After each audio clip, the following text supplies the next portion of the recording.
A tal da democracia. A tal da democracia até um cego veria. É a única esperança de paz e cidadania. A tal da democracia, a despeito dos seus custos, ainda é o modo mais certo, ainda é o jeito mais justo. Quanto ao resto, não discuto, não defendo o indefensável. Todo o sistema é corrupto, toda a economia é frágil. Os argumentos contábeis, os álibis da tirania, são sempre desfavoráveis à tal da democracia. Ditadura dá mais lucro, isso é fato consumado. Vamos calar os escrúpulos e ouvir a voz do mercado? Os ricos ficam mais ricos, os pobres espoliados, e o país paga esse mico de regressar ao passado. A tal da democracia, por mais frágil e combalida, é a voz da maioria decidindo a própria vida. A tal da democracia que não pode se abater, é o peso do contrapeso da balança do poder. A tal da democracia, como o grego já sabia, é a única garantia de equilíbrio social. Desde sempre até hoje em dia, e além do juízo final, no gem de qualquer utopia, na seiva da essência vital. Viva a tal democracia! A democracia é a tal. Boa noite a todos, é uma imensa satisfação estar com vocês novamente. Agradeço a todos pela oportunidade, em especial a Rosa, que ela que solicitou que eu fizesse uma pesquisa sobre um possível porquê da alternação das imagens do caranguejo e coruja em Tutameia. Lembrar a vocês que no livro Tutameia, o autor ele lança a mão de vários recursos, que vão desde a retórica até a questão da tipografia. Tudo isso no intuito de seduzir nós, leitores, e convocar a gente ao prazer enigmático da leitura, da releitura, letra por letra, palavra por palavra, trecho por trecho, ponto por ponto. Como a Cecília já adiantou, o tema vai ser a composição gráfica de terceiras histórias, o lançamento alternado das duas faces da moeda Tutameia, qual seja a imagem do caranguejo e da coruja. Em uma obra literária, a apresentação do livro deve consumar o pensamento expresso no manuscrito. Nisto consiste a arte do editor. Ele precisa trazer à luz as obras de quem o contratou. A elaboração arrojada de Tutameia, a gente percebe logo no primeiro contato, ao manusear o livro, que a gente deve se atentar aos detalhes do projeto gráfico que Guimarães desenvolveu. E além da ambiguidade do título, que a professora Cecília discorreu lindamente no semestre passado, há uma ambiguidade dada a essa diversidade de significados. E Tutameia, por isso e muito mais, ela apresenta-se como uma obra muito peculiar. Flusser diz o seguinte: é preciso atravessar paredes e lutar com tentáculos numa aventura de ler que não cessa de vigorar. Nesse livro, notadamente, o design ocorre em um contexto de astúcias e fraudes. O designer é, portanto, um conspirador malicioso que se dedica a engendrar as armadilhas instruídas pelo Rosa. As ilustrações dos livros estão em perfeita sintonia com o texto, sendo que ele próprio, Guimarães Rosa, ele traçava os seus esboços. Por conta disso, são famosas as capas dos seus livros, as orelhas, num primeiro momento, que a gente acha que são herméticas do Grande Sertão Veredas, mas a gente vai, de alguma forma, decifrando, decodificando. As imagens, no primeiro momento, são de Poti, o índice belíssimo de Primeiras Histórias, que são de Luiz Jardim, assim como a ilustração do Tutameia.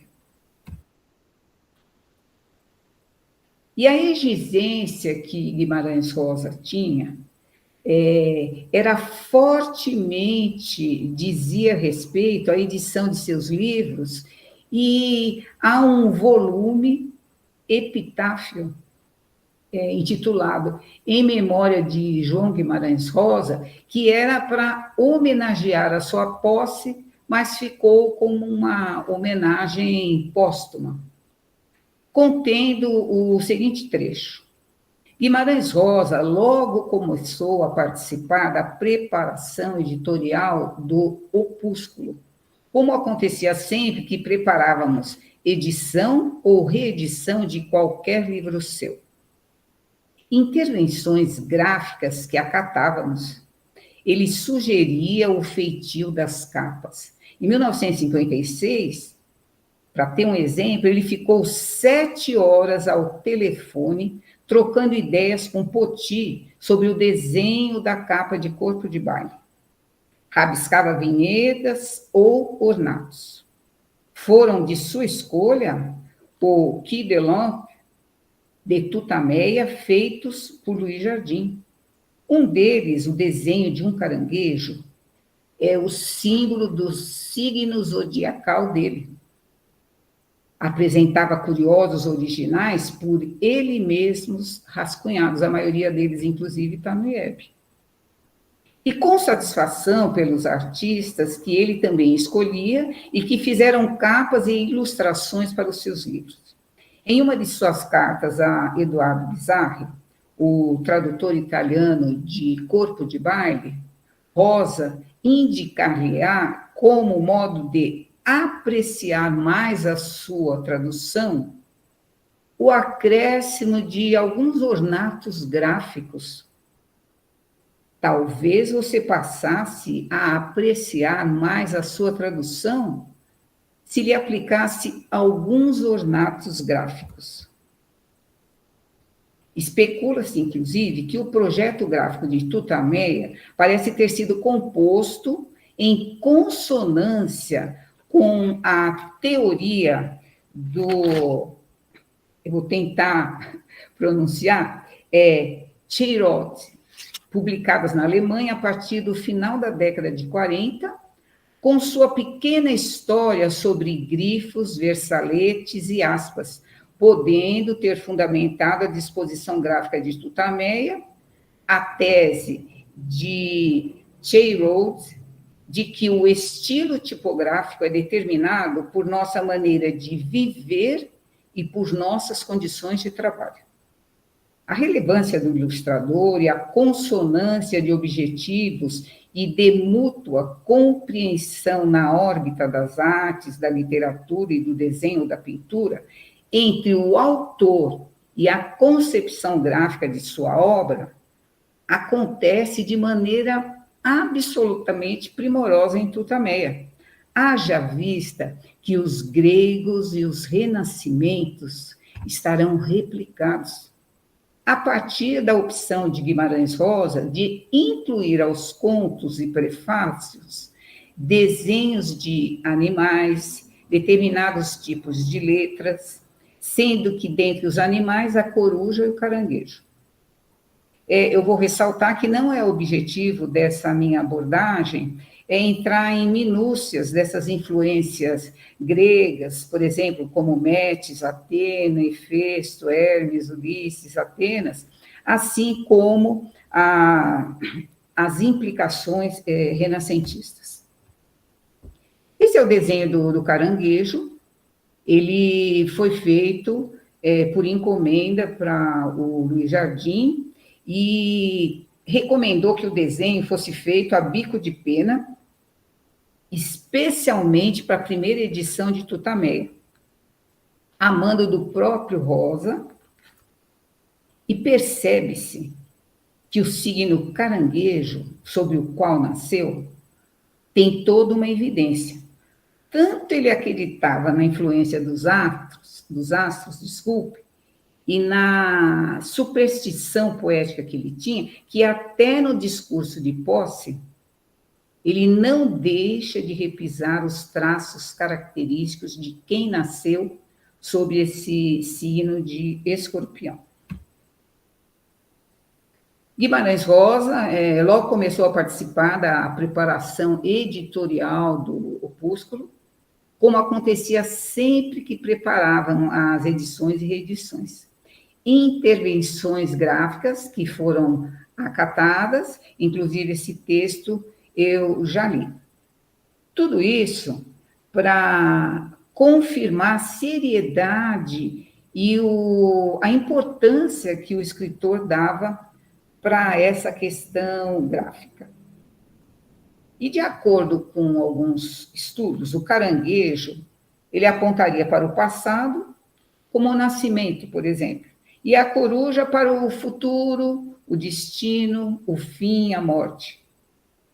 A origem e a consumação seriam os dois lados da mesma moeda chamada Tutameia, em cujo lançar acontece a existência humana. Mas por isso mesmo, por serem dois lados da mesma moeda, no dizer de Ana Maria, ela crê que as duas ilustrações condizem com toda e qualquer uma das terceiras histórias, os seus contos. A presença de animais na mitologia e na arte gregas, ele pode ser constatada na literatura, tanto na literatura quanto na iconografia, onde aparecem intimamente ligados à figura de deuses e heróis. É assim, por exemplo, que Atena é assimilada à coruja, ao corvo, à serpente. Zeus vincula-se à águia, Apolo ao falcão e ao cisne, tal como sugerido por Pistereto em Aves. Enquanto nas pinturas da cerâmica grega aparecerão não apenas como emblema, desculpe, eu pus ritual, mas é ritual, como emblema de ritual de livramento do mal, apotropático, os escudos do Hoplitas. Mas, em várias outras situações, como, por exemplo, quando Atena é evocada pela presença da coruja sob um forno ceramista, velando dessa forma pelo bom cozimento das peças. Esses animais que compunham os escudos dos hoplitas pintados na cerâmica grega, Rosa certamente conheceu, porque ele andou por vários museus, principalmente europeus, e essas passagens elas foram descritas a seus pais por intermédio de cartas. O caranguejo ele já estava no horizonte intelectual de Guimarães Rosa desde 1936, se levarmos em conta o testemunho do poema Caranguejo, incluído no volume Magma. Só que, à época, a ilustração foi feita por Poti. As características gerais dos desenhos dos caranguejos permanecem, mas a estilização é bem diferente. Eu vou ler um trecho que ele fala dessa questão do signo zodiacal. Caranguejo feíssimo, monstruoso, que te arrastas na areia como a miniatura de um tanque de guerra.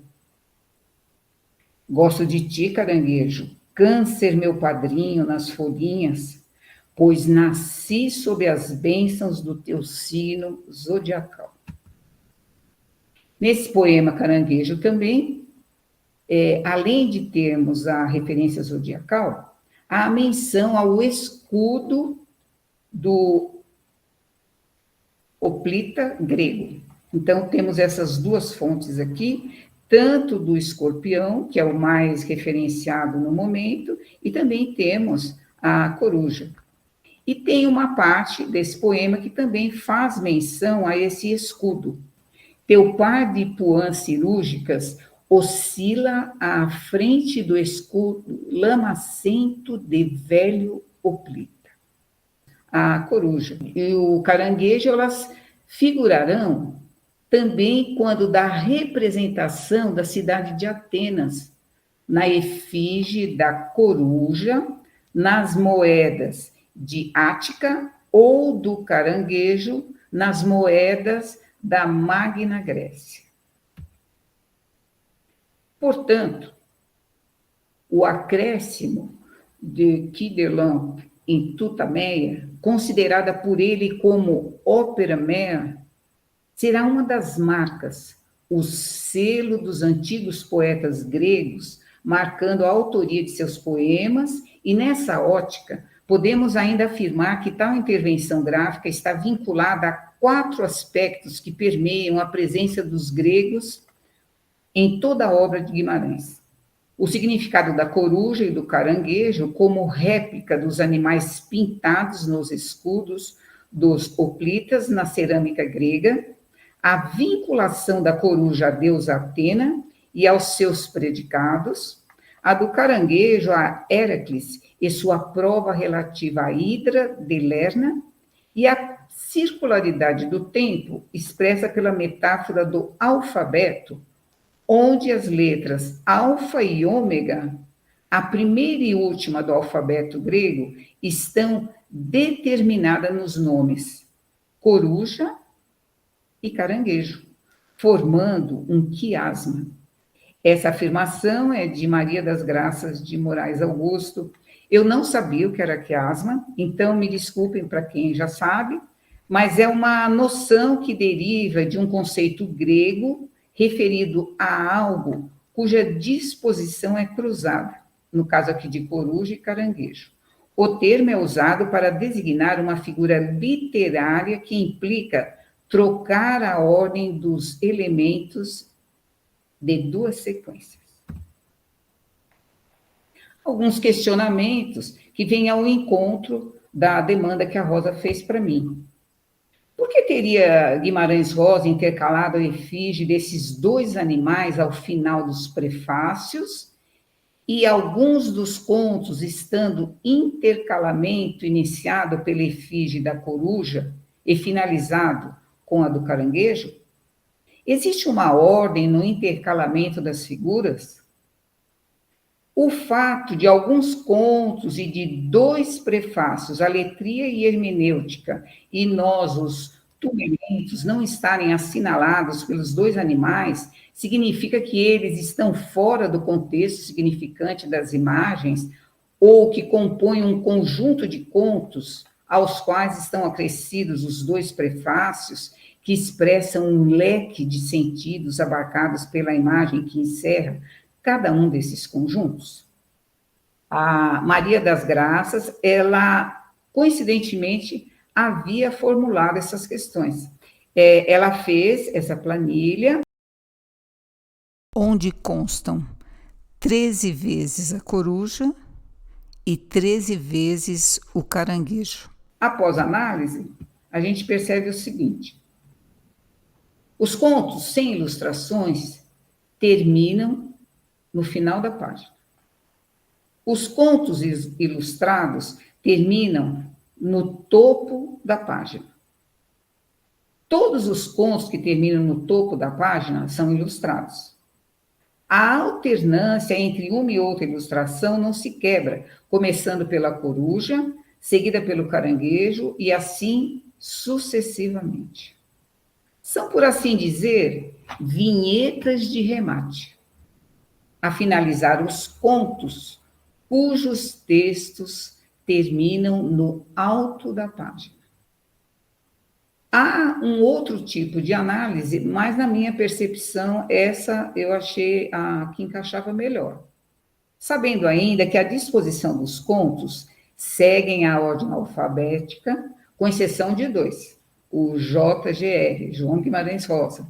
É mais provável que, dos contos com espaço em branco ao final do texto, um recebeu a coruja, outro o caranguejo, e assim até acabarem todos.